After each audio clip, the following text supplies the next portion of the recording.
Oke, selamat pagi. Selamat pagi Indonesia. Ya, jadi selamat bertemu kembali ya. Nah, sebenarnya saya ingin latar belakang saya itu saya ganti ya. Di sebelah sana, di sebelah kiri itu bagus sekali. Kebetulan latar belakangnya bagus sekali. Kebetulan terlihat Gunung Semeru ya. Gunung Semeru ya. Ini Anda lihat ini di background saya. Ya, anginnya agak besar ya, sehingga Gunung Semeru terlihat bersih ya. Tapi saya mau menghadap ke sana, ternyata sinar untuk wajah saya kurang. Wah ini kalau memakai kalau kita memakai studio alam ya, di sebelah sana di depan saya itu ini juga ada Gunung Panderman, bagus sekali view-nya. Tapi sekali lagi wajah saya seharusnya dibantu dengan dengan suatu istilahnya lighting gitu ya. Wah, saya pikir kok bikin seperti ini sih susah juga ya. Bikin studio lapangan ternyata juga tidak mudah ya.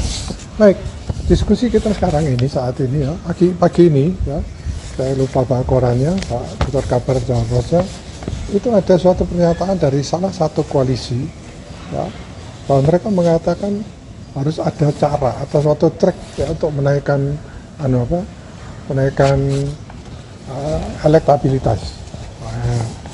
Nah, kebetulan kemarin saya berunding dengan teman-teman, ya kemarin cuma 2, ya, yang lainnya tidak muncul.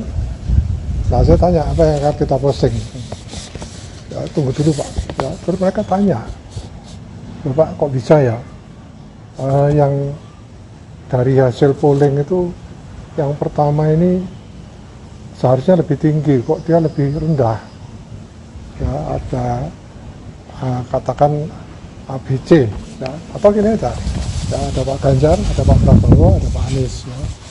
Itu kok aneh Pak ya, kok kelihatannya Pak Prabowo lebih tinggi gitu ya. Ada temannya satu mengatakan ya paling itu adalah itu dibayar itu istilahnya dibayar supaya mereka menekan tinggi. Kemudian saya katakan loh kalau misalkan mereka bayar supaya kelihatan tinggi ya, tapi hasilnya ternyata nantinya rendah, kan rugi, saya bilang gitu. Iya ya, terus gimana Pak bisa seperti itu? Nah, kemudian saya memberikan bayangan ya, ini adalah suatu survei ya, atau ya, kita kalau saya di perguruan tinggi itu ada yang disebut dengan statistik ya. Statistik itu adalah kumpulan data, macam-macam datanya itu. Bagaimana kita melihat sebuah data ya, contohnya saya di penelitian motor bakar. Ini yang paling tepat itu berapa ya? Motor bakar itu ada mesin-mesin sepeda motor, mesin mobil pakai bensin. Ya, kalau misalnya dia tarikannya sekian, istilahnya torsinya sekian, ya, bensinnya berapa habisnya, misalnya. Ya, itu ada satu penelitian. Nah, itu disebut dengan analisis. Ya, analisis of varian. Ya, atau ANOVA ya, ada yang mengatakan ANAVA, ada yang mengatakan analisis of varian jadi ANOVA, tapi analisis varian gitu aja tanpa itu jadi ANAVA ya, tapi nggak ada masalah ya. Kemudian muncul apa yang disebut dengan hipotesis ya, saya tidak mengajarkan itu ya, kita aja ya, secara awam aja ya, itu yang dilakukan oleh lembaga survei ya. Nah, kita lihat sekarang kok bisa saya lebih banyak lebih sedikit. Nah, kita lihat ya, ini contohnya saya mempunyai hasil dari survei yang dilakukan oleh SMRC ya, Saiful Mujani Search and Consulting ya. Di sini hasilnya adalah Pak Ganjar itu 46,4%, Pak Prabowo 38,8% ya. Loh, ini siapa mana ini? Kok Anies Baswedan nggak ada? Ya, wah ini orang mulai curiga. Jangan dulu, ya. Yang dilakukan SMRC ini adalah respon tentang presiden yang akan dipilih jika hanya tersedia 2 presiden. Oh, ternyata itu. Nah, kita lihat, ini sistemnya berbeda. Ya, karena mereka melihat bahwa yang bersaing paling tinggi katanya sih, ya, Pak Ganjar dan Pak Prabowo. Gimana ya kalau misalkan kedua ini kita pilih ya. Dikatakan sini simulasi head to head untuk SMRC, Ganjar ungguli Prabowo, ya, raih 46,6%, ya. Di sisi lain, ya, demi ungkapkan dari simulasi head to head ini, nama yang melibatkan responden secara umum cuma 2, ya. Kemudian yang dilakukan caranya di sini adalah, bentar ya, agak dari belakang agak silau ya. Yang penting kita lihat lagi adalah kapan ini mereka lakukan. Ternyata mereka lakukan adalah, ini ada hasil pada bulan Mei, tanggal 7 Mei ya, 18.50 ya laporannya. Jadi setelah ada pengumuman oleh PDI Perjuangan bahwa mereka mengusung Ganjar Pranowo sebagai calon presiden. Ya, terus apa kira-kira ada pengaruhnya? Kita lihat, jangan bilang ada pengaruh. Kita lihat dulu ya. Nanti ada saya beberapa berdasarkan juga tanggalnya ya. Dukungan pada calon presiden diberikan masih akan dinamis, berubah terus ya. Ya, karena sejauh ini masih ada perbedaan tingkat pengertian publik terhadap calon. Ya, mereka tidak tahu ini ya. Mereka harus mengerti, misalnya contoh aja. Mereka harus tahu istilahnya track record-nya ya. Apa prestasinya dia? Ya, dia sekolahnya apa? Kemarin pada waktu saya menganalisis atau mendiskusikan mengenai wakil presiden, Wapres, itu terlihat pendidikannya apa, ya, mereka itu apa ya, keahlian mereka di bidang apa, ya, ada yang leadership, ada yang manajemen dan sebagainya, ya. Nah itu mungkin menjadi pertimbangan para pemilih, gitu ya. Oke, sekarang sebagai informasi, survei ini memilih sampel melalui metode random digit dialing (RDD). Ya, adalah teknik dengan memilih sampel melalui proses pembangkitan nomor telepon, ya, secara acak. Ya, kemudian wawancara dengan responden dilakukan lewat telepon dan pewawancara yang terlatih. Ya, artinya pewawancara terlatih itu gini. Pada waktu mengumpulkan data, mereka tahu ada beberapa poin, ya, itu nanti yang disebut dengan probabilitas. Tapi kita tidak usah menganukan itu. Di sini dikatakan terlatih, ya, terlatih dalam arti mereka ahli dalam statistik, ya. Dengan teknik RDD ini, sampel sebanyak 925 responden dipilih melalui proses pembangkitan ya, RDD tadi ya. Nah, Anda lihat ya, jumlahnya 925. Dikatakan acak. Ya, acaknya itu sampai di mana? Apakah ada yang di luar Jawa? Apakah ada yang di Pulau Jawa? Atau mungkin salah-salah ini sebagian besar ada di Jawa Tengah misalnya. Ya, itu contoh saja. Itu mempengaruhi, ya, sangat mempengaruhi hasilnya. Ya. Jadi kita lihat sekarang, Ganjar Pranowo pada 7 Mei mengungguli Prabowo. Ya. Oke, sekarang saya akan buka melihat salah satu lagi lembaga survei yang disebut dengan Carta Politika, ya, Carta Politika ya, Politika, salah saya, ya, ini 4 Mei sama, ya, setelah PDI Perjuangan mengumumkan capres ya, Ganjar sebagai capresnya ya. Carta Politika Indonesia melakukan survei untuk mengetahui elektabilitas ya terbaru pada calon presiden pemilu 2024. Hasilnya nama Ganjar Pranowo berada di urutan pertama, ya, Prabowo nomor 2 dan Anies nomor 3. Ya, survei ini juga dilakukan seperti itu ya, tanggal 27 hingga 30 April, ya. 27 hingga 30 April. Anda lihat tanggal ini apakah PDIP sudah mengumumkan calon presidennya? Belum kan? Ya. Tanggal berapa mereka mengumumkannya? Belum 21. Wah, itu ya 21 April ya. Nah, ini ya, sepanjang itu ditarik ya, di survei dilakukan antara 27 sampai 30 April. Nah, sudah dapat mereka ya, karena Ganjar Pranowo paling tinggi ya, tapi belum tentu ya. Kita lihat Jumlah sampelnya di PC secara acak untuk telepon ada sebanyak 7.500 data. Ya, mungkin Anda mikir, oh Indonesia berapa juta, kok ini cuma 7.500 gitu ya. Nah, tapi ini sistem statistik ada seperti itu ya. Dan yang berhasil diwawancara adalah 1.200 responden. Loh, 7.500 yang bisa diwawancara 1.200. Ya. Gak apa-apa, itu mewakili, itu sistem statistik ya. Kemudian dari sana ada istilah margin of error itu ya, ada kita katakan kesalahan ya maksimum 5%. Di sini cuma 2,83%. Ya, saya tidak mengajar statistik ya, saya tidak terlalu tahu statistik juga ya.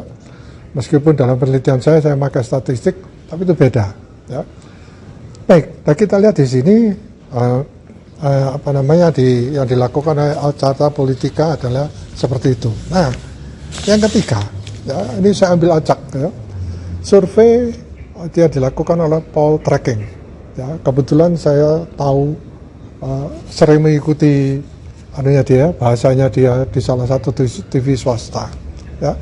Jumat 28 April 2023. Ya, setelah Ibu Mega menjelaskan mengumumkan. Ya. Nah, kita lihat di poll tracking ini, Prabowo mendapatkan 33%. Loh, ini kan setelah pengumuman ini. Ya, pengumuman Ganjar sebagai capres PDI. Ganjar 31,1%, Anies 22,4%. Loh, gimana ini? Nah, kita lihat ya. Lembaga poll tracking gitu ya, mengenai elektabilitas calon presiden ya. Ini dilakukan pada bulan Februari. Oh, pantas, laporannya baru April ya. Ini pada bulan Februari. Ya, dilakukan pada Februari, Maret dan April 2023. Ya, kita lihat 2 bulan ya sebelum diumumkan. Ya, pada 2 bulan sebelumnya itu mungkin Ganjar tidak dikenal atau Ganjar mungkin Pak Prabowo lebih dikenal mungkin ya. Ya, kita lihat ya, ada banyak faktor menentukan, itu salah satu contohnya. Survei dilakukan menggunakan metode multi-stage random sampling ya, melibatkan 1.220 responden ya, merupakan warga dengan hak pilih berusia 17 tahun ke atas atau sudah menikah ya. Margin of error ya, kesalahannya itu di sini disebutkan lebih kurang 2,9%. Ya, itu ada cara ngitung ya. Nah, dari survei tersebut, dari survei ini ya ada 20 nama. Ya, ada 20 nama yang masuk dalam nama-nama urutan ya. Yang pertama adalah Pak Prabowo. Ya, secara katakan 28,8, Ganjar Pranowo 27,5, Anies Baswedan 19,3. Kita lihat ketiga calon presiden ini yang sudah calon presiden yang sudah disebutkan masih di atas ya. Kemudian menyusul Ridwan Kamil, Agus Harimurti Yudhoyono, kemudian ada Erick Thohir, Sandiaga Uno ya. Ini ada Andika Perkasa ya, Panglima yang baru diganti ya. Kemudian ada Ahmad Heriawan, tidak tahu siapa ini, Pak Mahfud MD, semuanya ada. Zulkifli Hasan sampai Tito Karnavian. Nah, ini dibebaskan ya, tapi kita lihat mereka masih ada 3 calon yang masih di atas ya, jadi 3 calon yang masih di atas rata-rata ya. Kemudian oke, ini yang ketiga. Kemudian yang keempat, jadi Anda lihat ya, bagaimana kerjanya dari survei ini ya. Yang 3 ini ya survei PRC, dan kalau Anda melihat ya, kapan nih survei dilakukan, itu kuncinya ya. Kapan dilakukan, kemudian berapa sampelnya ya. Terus kita lihat bahwa mungkin kalau kedaerahan ya, itu yang lebih unggul yang satunya ya, itu kuncinya ya. Baik, ini PRC ini apa ya? PRC ini adalah lembaga survei, aduh kok ada ini ya. Oh ini, ya Politika Research and Consulting. Ya. Nah, itu sebentar ya, dilihat di sini adalah Prabowo Subianto 22,5%, Ganjar Pranowo 2,2%, Anies Baswedan 17,9%, Prabowo masih unggul. Ya, kita lihat ini kriteria ada masyarakat yang telah berusia 17 tahun atau sudah menikah. Ya. Oke, kemudian jumlah responden 1.220 ya. Namun yang berhasil diwawancara adalah 1.210 karena terdapat kendala teknis di lapangan. Jadi mereka terjun ke lapangan. Ya, sampel representasi juga sudah selesai antar peserta. Oke, itu ya sudah dianukan ya. Prabowo, nah ini hasilnya adalah Prabowo 22,5, Ganjar 20,2, Anies masih di atas. Kemudian ada Ridwan Kamil, Agus Harimurti, malah ini ada Joko Widodo, tidak tahu gimana ini. Ya, ini saya ambil langsung ya, saya ketik, ya, saya review. Ya. Baik, kita lihat ya. Nah, sekarang kita lihat kelima. Ya. Ini dilakukan oleh Indonesia Survey Center (ISC), ya, merilis hasil elektabilitas. Kita lihat di sini, ya, hasilnya, ya, Ketua Umum Partai Gerindra unggul, ya, dan Pak Ganjar dan Pak Anies menyusul, ya. Nah, kita lihat Pak Prabowo berarti tinggi, tapi bukan saya mengatakan itu ya. Kita lihat di sini, ya, tempat, kemudian tanggal, ya, kemudian peristiwa. Ya. Nah ini saya lihat surveinya ini dilakukan, laporannya 11 April ya. Ya saya kira sebelum PDI Perjuangan menjelaskan anunya ya, capresnya. Nah ini urutannya Pak Prabowo, Pak Ganjar Pranowo, Pak Anies, kemudian Airlangga Hartarto, Sandiaga Uno, Ridwan Kamil, Muhaimin Iskandar, ya, sampai Andika Perkasa. Ya. Oke, jangan bingung ya. Ya, nanti kita lihat nanti ya. Nanti saya akan taruh di samping saya, kiri kanan dan saya ini akan saya letakkan angka-angkanya supaya Anda bisa lihat, tidak hanya karena saya bacakan. Ya. Itu keenam ini ada LSI. Ya, lembaga survei apa ini? Indonesia, ya, lembaga survei Indonesia. Tingkat keterpilihan Ganjar yang merosot juga membuatnya berpotensi dikejar Anies. Wah ini, ya. Adapun survei terbaru LSI dilakukan pada 31 Maret, ya, sampai 4 April. Jadi belum ada pengumuman presidennya di PDI Perjuangan. Ya saya mengatakan seperti itu karena untuk melihat pengaruhnya. Ya, mungkin nanti setelah 2 minggu atau 3 minggu saya akan melihat surveinya lagi. Ya, kira-kira kemana arahnya. Ya. Kemudian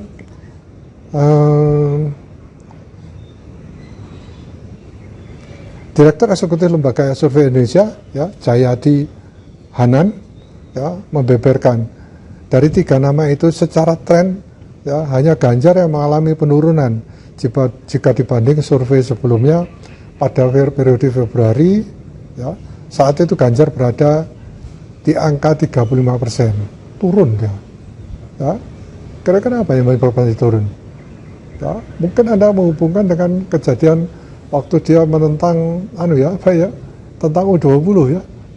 Ya saya tidak tahu juga. Nah, itu faktor. Jadi itu adalah penyebab. Ya. Dan mungkin juga ada komentar-komentar yang itu yang mempengaruhi responden. Wah ini menyebabkan gak internasional segala macam, terpengaruh kita. Ya. Oke, selanjutnya tren penurunan signifikan dari Ganjar Pranowo selama 2 bulan terakhir turun sekitar 8%. ya, 35% menjadi 28,9%, ya, kata Jayadi. Ini yang kelima, ya. Sebentar, saya lihat ada yang penting lagi enggak.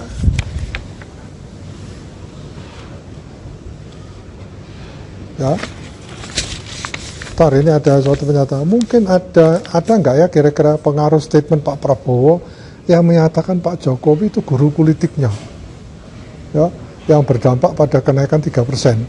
Ya, nama nyangkut dengan itu saja, pikir masih normal ya.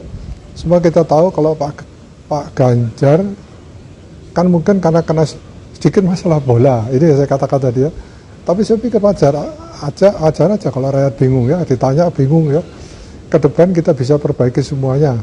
Ya, saya pikir dan semuanya, saya pikir masih punya peluang untuk lebih baik semuanya. Ya. Ini juga ya. Wah, ini menolak ya sampai U20 yang seharusnya mereka berprestasi internasional malah berantakan karena komentar ini. Ya. Baik, ya saya tidak mau lebih itu ya, cuma yang ditulis di sini aja saya sebutkan ya. Ada survei lagi dari Mipos. Waduh, apa ini Mipos ya? Usai Pildun, U20 Pildun ya, apa lagi nih? Ternyata Pildun itu Piala Dunia ya. Mipos ya, Ganjar melorot ke urutan ketiga. Hebat ini ya. Ini ada beberapa teman saya marah-marah. Ini survei ini dibayar. Tidak, saya katakan. Jangan berpikir seperti itu. Ya. Lebih baik kita mempelajari mengapa. Ya. Ya, karena komentar-komentar itu bisa sangat berpengaruh. Ya, kuncinya itu ya. Ya. Peneliti Mipos membeberkan sikap publik terhadap penolakan Israel oleh Gubernur Jawa Tengah Ganjar Pranowo, ya, dan Gubernur Bali. Ya, sebanyak 75,2% responden mengaku marah. Iya, kita membayangkan ya, saya pun akan jadi emosional kalau saya misalkan ada hal-hal yang menurut saya merugikan saya. Ya, tapi itu emosional ya. Survei Mipos ini dilakukan antara 29 Maret sampai 3 April dengan total 1.200 responden. Ya, sampai diambil secara acak, sistematis ya. Batas kesalahannya adalah antara 2,83%. Ya. Mipos ini adalah Merdeka Institute for Public Opinion Survey. Wah, ini terdiri dari beberapa perguruan tinggi ini ya. Ya. Mungkin ada yang mengatakan mungkin ini tim surveinya juga mempengaruhi ya, karena mereka tidak. Saya lebih mending tidak berpikiran seperti itu ya. Meskipun mungkin ada, saya nggak tahu, tapi yang penting adalah tidak ada bukti atau tidak ada referensi bahwa itu dilakukan ya, kecurangan ya. Nah, ini yang ke-8. Jadi ada yang 8 ini saya suka ini ya. Survei yang dilakukan oleh Polmark ya, Ganjar teratas, disusul Prabowo, Anies Baswedan, kemudian Ridwan Kamil. Loh, kok saya suka? Apakah Bapak ini suka Ganjar? Bukan. Ya, di sini survei dilakukan ya. Kapan ini ya? Bentar ya. Polmark Research Center mengeluarkan hasil survei calon presiden untuk pemilu 2024. Ya. Berdasarkan survei tersebut, Pak Ganjar berada di peringkat pertama dengan elektabilitas tinggi 22,8%. Ya. Sementara posisi kedua Pak Prabowo 17,4%. Lalu disusul Anies Baswedan 13,9%. Kemudian Ridwan Kamil 5,2%. Nah, sebenarnya kalau saya lihat di sini, saya melihat ini ada 14, ya. Ada 14 yang masuk dalam hasil survei. Ya. Yang saya suka itu nomor 5. Ya, setelah Ridwan Kamil ada Caimin, Muhaimin Iskandar. Itu 4,6%. lumayan tinggi juga ini ya. Ini ketuanya PKB kalau saya lihat, Partai Kebangkitan Bangsa ya. Nah, dari sinilah ada yang langsung mengatakan, loh, kok tinggi juga ini orang ya. Dari urutannya, kemudian ada komentar di sini ya.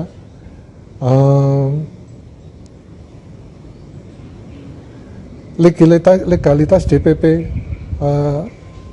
hambat manuver koalisi perubahan ya, kampanyekan Anies di Sulawesi Selatan. Oh bukan, dia mengatakan jika dilihat dari wilayah kunci di Pulau Jawa, tingkat elektabilitas capres masih didominasi oleh tiga nama pertama.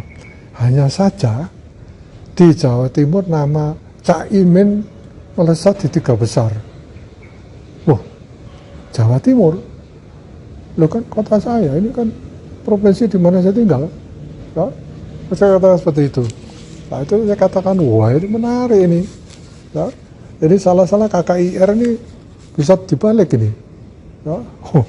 Jadi ngarang-ngarang saya, bisa dibalik KKIR ini nanti calon presidennya Caimin, ya, calon wakil presiden malah Pak Prabowo, ya. Tidak seperti itu, ya. Oh ini kok nomor 9. Sebentar, ada yang nomor 8. Waduh, nomor 8 tadi belum ya. Saya lihat dulu, nomor 8 ini Polmar ya. Nah, itu yang saya lihat ya. Jadi yang saya tadi malam sempat diskusi di WA ya, dengan teman-teman, karena mereka katakan tidak bisa hadir, kita diskusi di WA. Ya kesimpulannya seperti itu. Ya, mungkin Anda akan tanya, mungkin tidak Pak Anies Baswedan bisa? Ya, mungkin. Ya, itu yang mempengaruhi tadi dikatakan tanggal.